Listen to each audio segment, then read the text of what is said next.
ये कहानी एक शिप, एक बहरी जहाज की है जिसका नाम पोसाइडन है और ये बहुत बड़ा होता है, इतना बड़ा कि इसमें बहुत सारे फ्लोर्स होते हैं। और आज इस जहाज में बहुत सारे लोग आए हुए थे जो सब के सब बहुत खुश थे क्योंकि आज है 31 दिसंबर की रात, यानी कल से नया साल शुरू हो जाएगा। जहाँ कोई इस जहाज में पार्टी कर रहा है, कोई ताश खेल रहा है तो कोई डांस कर रहा है। फिर हम शिप का कंट्रोल रूम देखते हैं जहाँ कैप्टन को कुछ गलत होने का शक होता है। वो कहता है जरूर कोई गड़बड़ है और तभी वो देखता है कि सामने से एक बहुत बड़ी और ऊंची लहर इनके जहाज की तरफ ही आ रही है, जो देखकर सारे कैप्टन ही काफी डर जाते हैं और जल्दी से शिप को मोड़ने की कोशिश करने लगते हैं। वो इसे मोड़ने में कामयाब भी हो जाते हैं, मगर लहर इतनी बड़ी थी कि कुछ देर पहले उसके पीछे चांद नजर आ रहा था, मगर वो पूरी तरह इस लहर के पीछे छुप गया है, जिसका मतलब था कि लहर इनके शिप से भी काफी बड़ी थी। फिर ये लोग ऐलान करते हैं कि जहाज में एक बहुत ही बड़ी मुसीबत आने वाली है, एक हादसा होने वाला है। तो सारे मुसाफिर और ऑफिसर्स एकदम अलर्ट, सावधान हो जाएं। और ये ऐलान होते ही वहाँ भगदड़ मच जाती है और फिर देखते ही देखते वो ऊंची लहर इनके जहाज से टकरा ही जाती है, जिसका प्रेशर इतना ज्यादा होता है कि पोसाइडन जो इतना बड़ा जहाज है पूरा का पूरा समंदर में उल्टा हो जाता है। मतलब कि जो ऊपर वाला हिस्सा था वो चला गया था नीचे, यानी कि वो जमीन बन गया था, और जो जमीन थी, फर्श था, वो आ गया था ऊपर। जैसे जहाज पलटता है तो जाहिर है चीजें वगैरह भी गिरती है, टूट-फूट होती है, जिसमें दबने से बहुत सारे लोग मारे जाते हैं। इसके अलावा इंजन रूम में भी एक काफी बड़ा धमाका हो जाता है, जिसकी वजह से वो सारे के सारे कैप्टन जो शिप को चला रहे थे उनकी भी मौत हो जाती है। अब शिप के हॉल में जहाँ सबसे ज्यादा लोग थे वहाँ एक ऑफिसर आके बताता है कि हमारे पास एक अच्छी खबर है और एक बुरी खबर है। बुरी खबर ये है कि हमारे जहाज से एक बहुत बड़ी सुनामी की लहर टकराई है, जिससे ये पूरी तरह पलट गया है, इसी वजह से यहाँ से कोई भी नहीं निकल सकता। और अच्छी खबर ये है कि हमारे ऑफिसर्स ने लहर के टकराने से कुछ मिनट्स पहले ही रेस्क्यू टीम जो सबको बुरे वक्त में बचाती है उन्हें इस बारे में खबर कर दी, तो वो लोग हेलीकॉप्टर्स लेकर जल्द यहाँ आने वाले हैं। तो इसीलिए सब बिल्कुल रिलैक्स, शांत रहे, हम बहुत जल्द यहाँ से बच निकलेंगे। अब यही हम एक आदमी को देखते हैं जिसका नाम डेलन था। वो अपने सामने पड़े मरे हुए ऑफिसर के पास से जरूरी सामान निकाल रहा था, जिसके पास तभी एक बच्चा आता है और पूछता है कि आप क्या कर रही हैं? जिस पर डेलन बताता है मैं दरअसल यहाँ से निकलने की तैयारी कर रहा हूँ। बच्चा कहता है मगर आप यहाँ से नहीं निकल सकते, अभी बताया तो गया है कि जहाज पूरा उल्टा हो चुका है। डेलन कहता है मगर यहाँ से निकलने का बेटा एक रास्ता है और वो है नीचे वाला रास्ता, जिसके लिए जाहिर है मुझे ऊपर की तरफ जाना होगा। फिर जैसे वो यहाँ से निकलने लगता है तो वो बच्चा अपनी मोम को यहाँ ले आता है, और क्योंकि डेलन उसकी मोम से पहले मिल चुका है तो वो उसे जानता है। उसकी मोम पूछती है डेलन आपने इसे क्या कहा कि आप यहाँ से निकल सकते हैं? जिस पर वो बोलता है कि हाँ मैं एक रास्ते के बारे में जानता हूँ। बच्चे की मोम बोलती है मगर आपने सुना नहीं, अब एक ऑफिसर ने क्या कहा कि हमें यहाँ रुककर इंतजार करना चाहिए, मदद आने वाली है, शिप पलटा हुआ है तो कोई भी यहाँ से नहीं निकल सकता। इतनी ही देर में वहाँ एक और आदमी रॉबर्ट और एक बूढ़ा आदमी भी आ जाता है। बूढ़ा आदमी बताता है कि मैं एक आर्किटेक्ट हूँ, मतलब हर चीज का डिजाइनर, हर तरह के सामान को बनाने में माहिर, जो कश्तियों जहाजों के बारे में भी काफी अच्छे से जानता है। और मेरे हिसाब से इस जहाज को ऐसे नहीं बनाया गया कि उल्टा होकर तैरे, जिसका मतलब है कि ये ऐसे पानी में पड़ा रहेगा और डूब जाएगा, जिससे हम सबके सब मारे जाएंगे। अब जो दूसरा आदमी था यानी रॉबर्ट, वो डिलन से पूछता है क्या तुम्हें डिस्को का रास्ता मालूम है? डिलन कहता है कि हाँ वो ऊपर है, मगर इन हालात में तुम डिस्को क्यों जाना चाहते हो? तुम्हारा क्या डांस करने का दिल कर रहा है? रॉबर्ट कहता है नहीं, वहाँ मेरी बेटी बसी हुई है, मैं भी तुम्हारे साथ जाना चाहता हूँ, मगर पहले मैं अपनी बेटी को बचाऊंगा और फिर उसे लेकर हम यहाँ से चलेंगे। डिलन कहता है कि नहीं, ऐसा नहीं हो सकता क्योंकि मैं अपने काम अकेला ही करता हूँ। तब रॉबर्ट उससे पूछता है अच्छा चलो ये बताओ कि सबसे शॉर्टकट मतलब कि ऊपर जाने का छोटा रास्ता कौन सा है? जिस पर वो कहता है जैसे मुझे पता चलेगा बता दूंगा। जिससे ये बात तो साबित हो गई कि डिलन यहाँ से निकलना तो चाहता है मगर रास्ते उसे खुद भी नहीं पता। तभी रॉबर्ट शिप के एक आदमी को बुलाकर उससे पूछता है अच्छा यहाँ से ऊपर जाने का सबसे छोटा रास्ता कौन सा है? जिस पर वो आदमी इशारों से उन्हें रास्ता समझाने लगता है। रॉबर्ट उससे कहता है जितना तुम एक साल में कमाते हो उससे दुगने पैसे दूंगा मैं तुम्हें, बस तुम खुद हमें वहाँ तक ले जाओ। जिस पर वो आदमी राजी हो जाता है, यानी कि अब वो भी रॉबर्ट के साथ जाएगा। ऐसा होने के बाद रॉबर्ट डिलन से कहते हैं सुनो मेरी बात, अगर तुम्हारे पास प्लान है तो हमारे पास गाइड है जो हमें हर जगह के बारे में बताएगा, तो इसीलिए अगर हम सब एक साथ जाएंगे तो हमारी जान बच सकती है, अलग अलग अगर हम गए तो हो सकता है हम मर जाएं। जिसके लिए अब आखिरकार डिलन मान जाता है, जिसके बाद ही सारे लोग मिलकर जहाज के नीचे वाले हिस्से की तरफ जाने के लिए निकल पड़ते हैं। हम जानते हैं कि जहाज का वो निचला हिस्सा ऊपर की तरफ है, इसीलिए ये लोग वहीं जा रहे थे और वहाँ जाकर ये उस रास्ते से निकलने वाली थी जहाँ पर बड़े बड़े पंखे होते हैं जो शिप को चलाकर आगे की तरफ ले जाते हैं। फिर जब ये लोग उस हॉल से निकल रहे थे तो वहाँ के सारे दरवाजों को बंद कर दिया जाता है ताकि पानी अंदर न आ सके। हालांकि उधर पहले से काफी सारा पानी मौजूद था, मगर वहाँ के खिड़कियाँ दरवाजे इतने मजबूत थे कि मजीद और पानी अंदर नहीं आ सकता था।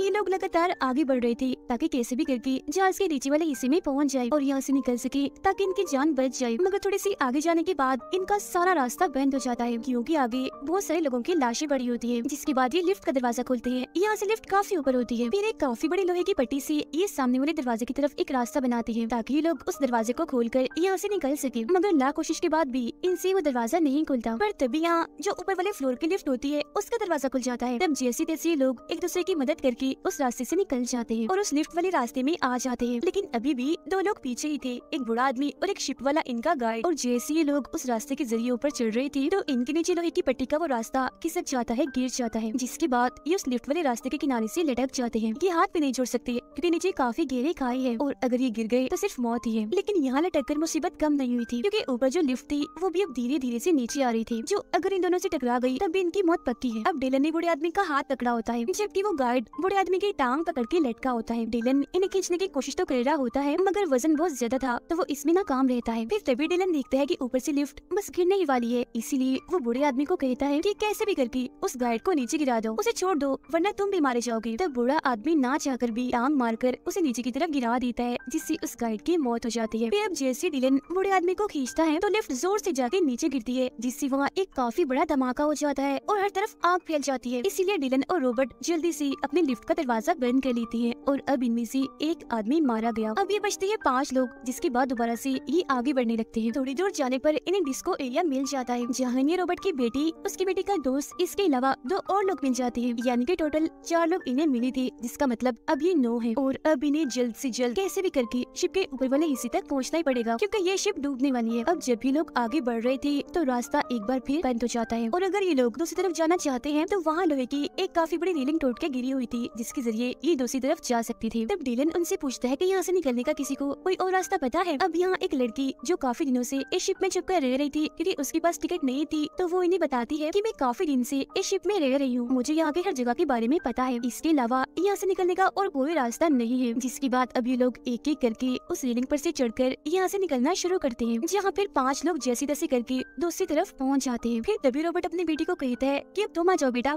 दूसरी तरफ जाने के लिए, मगर तभी इधर एक शराबी आ जाता है जो इन्हें डिस्को में मिला था। वो कहता है पहले मैं जाऊंगा और फिर जैसे वो जाने लगता है बीच में होता है तो तभी ऊपर से इंजन का एक बहुत बड़ा हिस्सा उसके ऊपर आके गिरता है जिस वजह से वो शराबी भी और रेलिंग भी टूटकर उसके साथ ही नीचे चली जाती है। अब इंजन के उस हिस्से के साथ वहाँ पानी में बहुत सारा तेल भी गिर जाता है। चिंगारियां तो पहले ही वहाँ गिर रही थी तो इसी वजह से वहाँ आग लग जाती है पानी में और वो शराबी मर गया था, इसलिए अभी 8 रह गए थे, लेकिन सिर्फ 5 लोग ही दूसरी तरफ गए थे जहाँ इन्हें जाना था, जबकि रॉबर्ट, उसकी बेटी और डिलन अभी भी वहीं पीछे ही फंसे हुए थे। नीचे पानी में आग लगी हुई थी, कोई भी रास्ता नहीं था जिससे वो उस पार जा सके क्योंकि इंजन गिरने से रेलिंग भी टूट चुकी थी। तभी डिलन ने एक पाइप के साथ रस्सी बांधता है और पानी में घुस जाता है क्योंकि वो जानता है कि आग के नीचे पानी है जहाँ आग उसे छू भी नहीं सकती, इसीलिए वो नीचे ही तैरते हुए दूसरी तरफ पहुँच जाता है। वहाँ वो रस्सी का दूसरा सिरा पाइप के साथ बांध देता है जिससे लटक कर रॉबर्ट और उसकी बेटी भी इस तरफ आ जाते हैं, जिससे अभी 8 के 8 बज जाते हैं और दोबारा से ऊपर की तरफ जाने लगते हैं। अब डिलन को सब कुछ इसलिए भी पता था क्योंकि एक वक्त ऐसा था जब वो नेवी में काम करता था। अब हालांकि उसने नेवी छोड़ दी थी मगर शिप के बारे में अभी भी उसे काफी जानकारी थी। अब हॉल का सीन दिखाया जाता है जहाँ सारे लोग इस इंतजार में थे कि कोई मदद आएगी। वो सबके सब काफी घबराने लगते हैं क्योंकि पानी के प्रेशर से वहाँ के मजबूत शीशे भी टूट रहे थे और फिर जैसे शीशे टूटते हैं एक प्रेशर के साथ बहुत सारा पानी अंदर आ जाता है जिसमें वो सबके सब डूबकर मारे जाते हैं। वो बेचारे अपने आखिरी वक्त में चिल्लाने के अलावा और कुछ भी नहीं कर सकते थे। उनकी चीखें वो 8 लोग भी सुन लेते हैं और समझ जाते हैं कि बेचारे सब मारे गए। लेकिन इस वक्त जहाँ ये लोग थे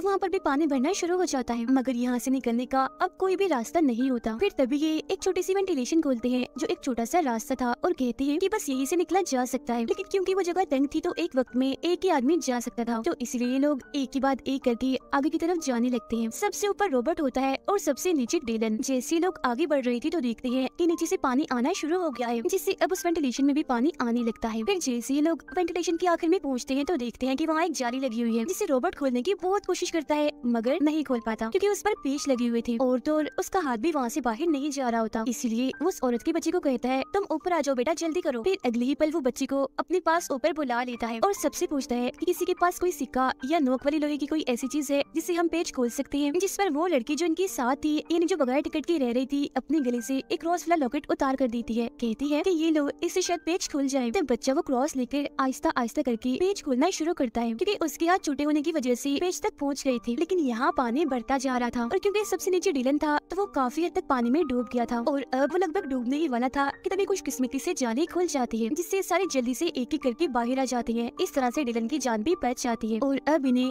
सिर्फ 2 फ्लोर ही ऊपर जाना था जिसके बाद इन सबकी जान बच जाएगी। मगर जब ये लोग आगे जाते हैं तो एक टैंक में फंस जाते हैं। नीचे ये जा नहीं सकते क्योंकि वहाँ से पानी आ रहा होता है। आगे भी ये नहीं जा सकते थे क्योंकि यहाँ से निकलने का कोई रास्ता था ही नहीं सिवाय एक छोटे से रास्ते की जो काफी मजबूती से बंद था क्योंकि ये एक टैंक का था। इसलिए तभी डिलन उन सबको समझाता है कि इस वक्त हम जहाँ खड़े हैं ये एक ऐसा टैंक है जहाँ शिप को बैलेंस में रखने के लिए पानी भरा जाता है और जब ये पूरी तरह पानी से भर जाता है तो ये छोटा सा रास्ता खुल जाता है जिसके बाद सारा पानी उस दूसरे टैंक में चला जाता है। और अब अगर हमें यहाँ से निकलना है तो हमें अपने इस वाले टैंक को भरना होगा, ताकि जब ये पूरा भर जाए तो दरवाजा खुलने के बाद पानी दूसरे टैंक में चला जाए। ऐसा होने से हम बच सकते हैं। जो सुनकर रॉबर्ट की बेटी काफी घबरा जाती है, कहती है कि अगर पानी भरने के बाद भी दरवाजा ना खुला और इस बीच हमारी सांस टूट गई फिर क्या होगा। जिस पर डिलन गुस्से में और घबराहट के आलम में जवाब देता है कि पता नहीं, मगर इसके अलावा हमारे पास और कोई रास्ता नहीं है। तो अब यहाँ रॉबर्ट और डिलन ये फैसला करते हैं कि वो अपने इस टैंक में पानी भरेंगे, जिसके बाद धीरे धीरे वो इसमें पानी भरना शुरू करते हैं। अब देखते ही देखते टैंक पूरा पानी से भर जाता है, मगर अभी भी दरवाजा नहीं खुलता, जिस वजह से ये सारे लोग काफी मायूस हो जाते हैं। लेकिन फिर अगले ही पल एकदम से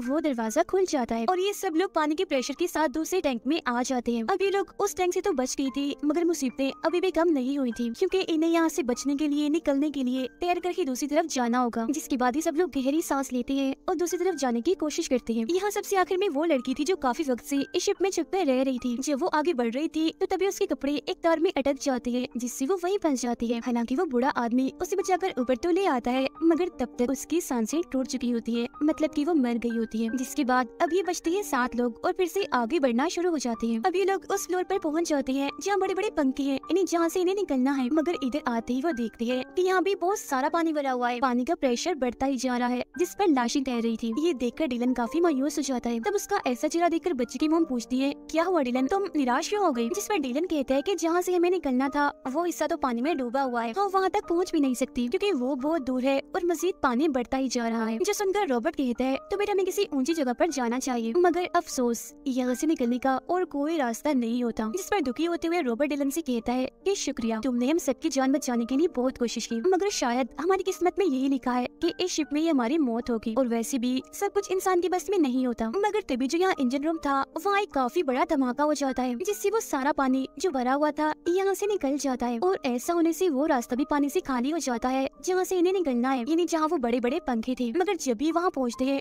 तो इनके सामने एक और मुसीबत आ जाती है, और वो ये कि पंखे अभी भी अपने आप ही घूम रहे थे। इससे भी बड़ी मुसीबत ये कि वो सीधे नहीं बल्कि उल्टी तरफ ही घूम रही थी, जिस वजह से हवा का प्रेशर इन्हीं की तरफ था, जिसका मतलब था कि अगर ये उसकी तरफ कुछ फेंकते भी हैं तो वो जिस पंखे की तरफ ना जाकर वापस इन्हीं की तरफ ही आ जाएगी। अब तभी इधर रॉबर्ट को एक नक्शा मिलता है, जिससे उसे पता चलता है कि इन्हीं पंखों के बिल्कुल नीचे कंट्रोल रूम है, जहाँ जाकर इन पंखों को बंद किया जा सकता है। लेकिन कंट्रोल रूम यहाँ से 150 फीट की दूरी पर है और वहाँ जाने का मतलब मौत है। मगर इसके बावजूद भी रॉबर्ट वहाँ जाने के लिए तैयार था, जो देखकर उसकी बेटी का दोस्त कहता है, आप रहने दीजिए, आप वहाँ नहीं जा सकती, मुझे जाने दीजिए, क्योंकि मैं वहाँ जा सकता हूँ और इन पंखों को बंद भी कर सकता हूँ। जिसके फौरन ही बाद वो वहाँ जाने के लिए तैयार था, पंखों को बंद करने के लिए। लेकिन उसके जाने की वजह से रॉबर्ट की बेटी रो रही होती है, वो उसे जाने के लिए मना करती है। तब उसका दोस्त कहता है, जाना जरूरी है, किसी को तो जाना ही होगा। और अब अपनी बेटी को रोता हुआ देखकर रॉबर्ट खुद पानी में कूद जाता है और कंट्रोल रूम की तरफ बढ़ने लगता है। तभी हम देखते हैं कि डिलन यहाँ पर नहीं है, क्योंकि वो छोटा बच्चा पानी में बह गया था, जिसे डिलन और उसकी मॉम ढूंढ रहे थे। बच्चा उन्हें बहुत जल्द मिल जाता है, जिसे डिलन बचा भी लेता है। जिसके बाद वो वापस उसी जगह पर आ जाते हैं जहाँ बाकी लोग थे। लेकिन मुसीबत यहाँ भी पानी बढ़ता ही जा रहा था, और अगर इन्होंने पंखों को बंद नहीं किया, यहाँ से ना निकले, तो ये भी डूबकर मारे जाएंगे। उधर रॉबर्ट कंट्रोल रूम में पहुंचकर पंखों को बंद करने की कोशिश कर रहा होता है, लेकिन वो देखता है कि जिस बटन से पंखे बंद होने थे वो खराब हो गया है, और साथ ही रॉबर्ट की सांसें भी टूट रही होती है, जिस वजह से वो बेचारा तड़प रहा होता है। वो मरने ही वाला था कि तभी वो उस बटन को देख लेता है, जिससे पंखों को रिवर्स किया जाता है, यानी पंखों के घूमने और चलने के रुख को बदला जा सकता है। और मरने से चंद सेकंड पहले ही वो उस बटन को दबा देता है, जिसके बाद वो बेचारा मर जाता है। जिसका मतलब था कि रॉबर्ट ने उन सब की जान बचाने के लिए अपनी जान दी थी। ऊपर डिलन देखता है कि पंखे अभी भी बंद नहीं हो रहे, इसीलिए वो घबराते हुए कहता है, ये अभी भी क्यों चल रही है, बंद क्यों नहीं हो रही। और फिर तभी रॉबर्ट की बेटी का दोस्त देखता है कि चीजें जो पहले हमारी तरफ आ रही थी, मतलब कि हवा का प्रेशर हमारी तरफ था, वो अब उल्टा हो गया होता है। इसीलिए वो डिलन से कहता है कि रॉबर्ट ने पंखों को रिवर्स कर दिया है, इसीलिए अब हम चीजें फेंक कर इंजन को बंद कर सकते हैं, पंखों को रोक सकते हैं। जिसके बाद वो एक काफी बड़ा सिलेंडर डिलन को देता है। डिलन जैसे सिलेंडर को